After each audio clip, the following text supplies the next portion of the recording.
Kita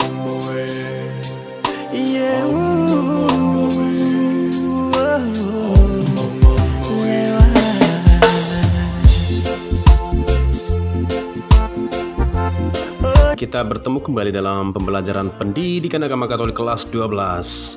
Selamat sehat, salam semangat untuk kalian semua. Kita sudah membahas di pertemuan-pertemuan sebelumnya tentang perkawinan, tentang hidup pembiara, dan topik-topik lainnya. Hari ini kita berbicara atau membahas tentang kerja atau tentang profesi manusia. Manusia sebagai makhluk pekerja atau sering disebut sebagai homo faber. Dalam Undang-Undang Nomor 13 Tahun 2003 Bab 1 Pasal 1 ayat 2 dikatakan begini.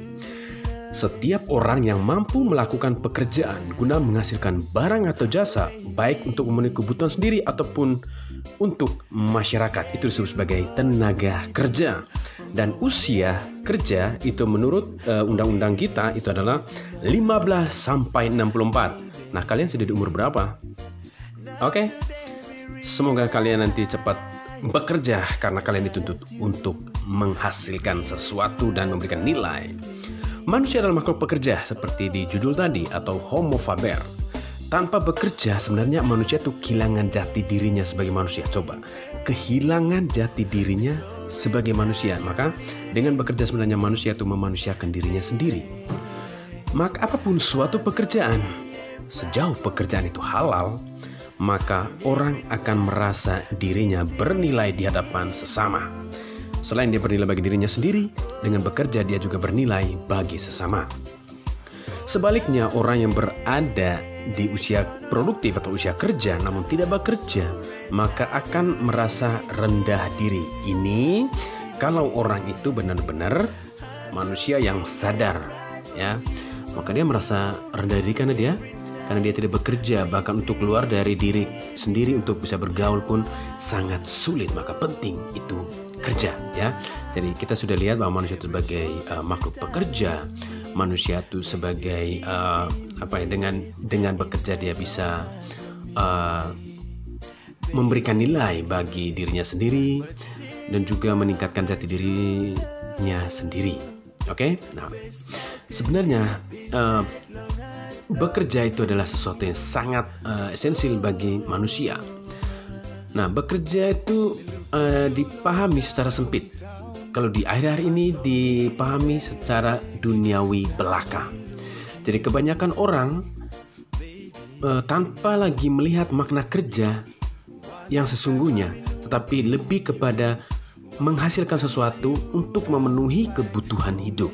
Jadi sangat pragmatis. Apa yang dilakukan yang penting bisa berguna bagi dirinya sendiri. Bahkan di zaman yang sangat kompleks ini, makna dan nilai kerja itu telah menyempit menjadi nilai ekonomis. Jadi nilai bagaimana dia bekerja, dia menghasilkan uang.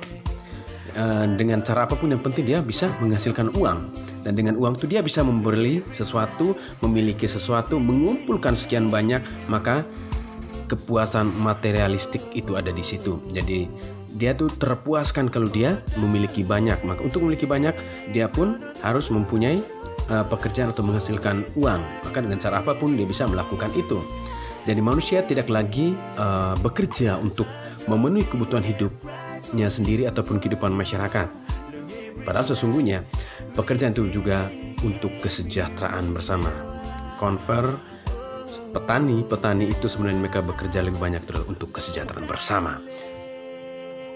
Bahkan demi mendapatkan hasil ekonomis, seseorang bisa mengabaikan nilai moral dalam bekerja dengan melakukan praktik ketidakjujuran, bahkan ketidakmanusiawian.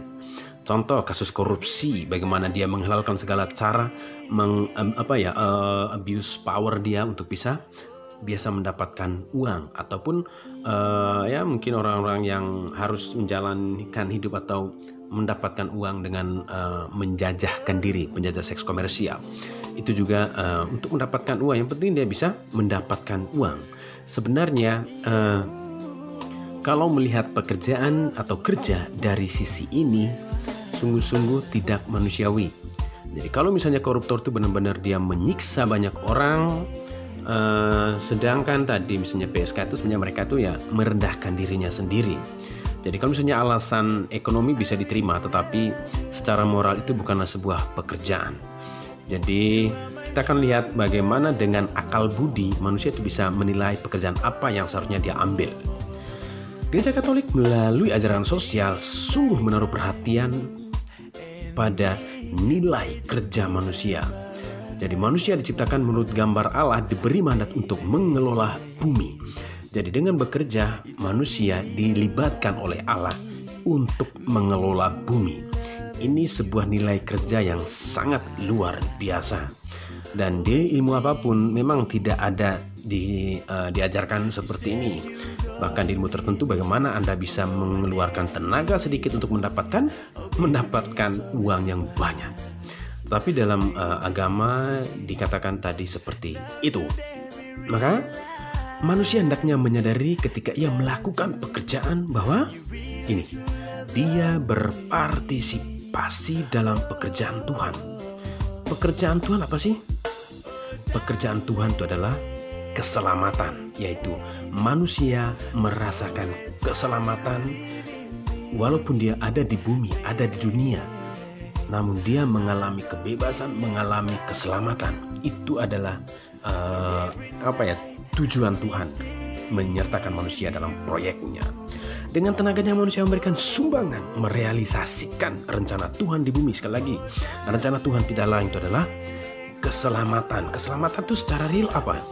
Ya, ketika kalian mengalami hidup yang enak, mengalami hidup yang indah, bebas tanpa kekangan, itu adalah keselamatan. Nah, kita melihat arti kerja. Jadi nanti ada arti kerja, ada makna kerja, ada beberapa hal nanti ya. Ini yang pertama itu kerja diarahkan untuk kemajuan manusia. Jadi ada progres dari kerja itu, ada peningkatan hidupnya. Jadi baik dari segi rohani maupun jasmani. Bahkan dengan bekerja dia mempertahankan hidupnya, mempertahankan rohani, mempertahankan jasmani. Dia sehat secara fisik, sehat secara mental. Maka dengan bekerja pun dia bisa menjamin kehidupannya sendiri. Lalu yang kedua, kerja harus diarahkan kepada suatu tujuan tertentu. Jadi kita bekerja punya tujuan tertentu yang harus dicapai. Karena apa? Karena manusia itu diberikan anugerah yang istimewa, yaitu akal budi. Dengan akal budi itu manusia dengan sadar dan bebas dia memilih pekerjaan apa untuk menentukan atau untuk memperoleh tujuan yang dia tentukan. Nah, ini bagaimana nilai kerja itu bagi manusia. Lalu yang ketiga, bahwa setiap pekerjaan itu memiliki martabat dan nilai insani yang sama. Oke? Memiliki martabat dan nilai yang sama. Jadi tidak ada pekerjaan yang kurang atau lebih mulia dan luhur. Sejauh pekerjaan itu diambil dengan penuh kesadaran dan penuh kebebasan, dengan memperhatikan juga tadi nilai-nilai moral. Oke? Itu. Jadi kita sudah melihat ada 3 di sana tadi. Dengan ini manusia itu mengambil atau bekerja itu punya sesuatu di dalam pikirannya sendiri. Jadi bukan hanya bekerja mekanik, tetapi ada sesuatu yang dicapai. Lalu kita melihat apa makna kerja. Kita melihat makna kerja yang pertama itu adalah makna ekonomis. Bekerja dipandang sebagai apa? Pengerahan tenaga untuk menghasilkan sesuatu yang diperlukan oleh seseorang. Jadi dia dengan mengeluarkan tenaga sekian, dia membandingkan bahwa dia akan memperoleh pendapatan atau uang sekian. Untuk apa? Untuk kebutuhannya sendiri. Jadi makna ekonomis itu makna yang sangat dasariah. Nah, kita melihat makna ekonomis itu terdiri dari pekerjaan produktif untuk menghasilkan sesuatu seperti pertanian, perkebunan, pertukangan, dan lain-lain. Kemudian makna distributif, artinya dia membagikan apa yang sudah diproduksikan itu, yang itu sudah dihasilkan, itu distributif. Sedangkan jasa itu seperti guru, dokter, dan sebagainya. Jadi mereka memperoleh nilai ekonomis atau perbandingan ekonomi dari apa yang dia berikan. Yang kedua makna sosiologis, kalau dari sekedar makna ekonomis tetapi lebih kepada bagaimana dia bekerja itu bisa mempengaruhi orang lain atau bisa membantu orang lain. Nah, misalnya dokter, misalnya guru, misalnya petani, misalnya pedagang, itu kan dengan orang lain baru dia bisa menghasilkan sesuatu. Nah, makna antropologis, antropos itu manusia, bahwa dengan bekerja itu manusia bisa membentuk diri dan pribadinya. Nah, artinya gini, dengan bekerja manusia itu sungguh-sungguh menjadi lebih manusia. Jadi beda kalau hewan lain itu dia bekerja karena insting atau berada pengaruh insting, sedangkan manusia itu mempunyai pikiran untuk mengembangkan bagaimana dia dengan bekerja dia meningkatkan nilai manusia atau nilai pribadinya, bahwa dengan bekerja dia menjadi lebih manusia. Maka orang pun mengejar untuk berpendidikan lebih tinggi supaya nilai itu bisa dicapai. Jadi itu ya makna antropologis, makna sosiologis, makna ekonomis, dan apa tadi yang terakhir itu adalah makna antropologis ini. Oh ya betul, ini makna antropologis. Nah teman-teman, selain makna itu, selain arti kerja, kita juga melihat bahwa sesungguhnya tuh kerja itu mempunyai tujuan. Itu disebut sebagai kerja yang bersifat teleologis, ya. Yang pertama itu adalah mencari nafkah. Benar, semua orang bekerja untuk mencari nafkah.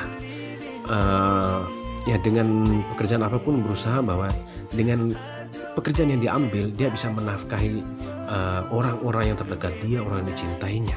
Ya. Kemudian yang kedua tadi, dengan bekerja manusia memenuhi kebutuhan hidup. Jadi dengan bekerja dia memperoleh sesuatu, memperoleh uang atau pendapatan, kemudian dibelikan untuk kebutuhan hidup. Yang ketiga itu adalah untuk memajukan teknik dan kebudayaan. Artinya bahwa dengan teknologi, dengan bekerja itu teknologi senantiasa berkembang. Bahkan dengan bekerja pun ada kebudayaan yang dikembangkan atau diberi nilai yang lebih dalam dari itu. Terus yang keempat, dengan bekerja manusia itu menyempurnakan diri sendiri. Maka apa yang menjadi pesan dari sini itu adalah bahwa manusia dengan pendidikan apapun dipersiapkan untuk bekerja. Dan sekali lagi, usia kerja manusia itu adalah usia 15 sampai 64. Nah, justru disitulah letak dari program besar atau proyek raksasa dari pemerintah, itu adalah untuk meningkatkan kualitas sekolah-sekolah kejuruan atau sekolah-sekolah vokasi yang ada di tingkat menengah. Dengan tujuan itu adalah agar usia kerja itu benar-benar dimanfaatkan. Ingat teman-teman, dalam teori ekonomi ada namanya pengangguran terselubung. Pengangguran terselubung itu adalah mereka yang sudah usia kerja tetapi tidak bekerja, ya pura-pura kuliah. Ya itu sebenarnya disebut sebagai terselubung gitu tuh ya. Maka kalian dipersiapkan untuk bekerja, untuk meningkatkan nilai-nilai yang kita bahas tadi di awal. Ya semoga kalian nanti segera mendapatkan pekerjaan yang meningkatkan nilai Anda sendiri. Ingat, stop pengangguran. Ya, stop pengangguran, karena pengangguran terselubung itu sebenarnya lebih banyak. Artinya mereka pura-pura kuliah yang seharusnya mereka sudah bekerja, memang tidak bisa bekerja karena tidak mempunyai capable, tidak mempunyai potensi apa-apa. Selamat mempersiapkan diri untuk menjadi pekerja.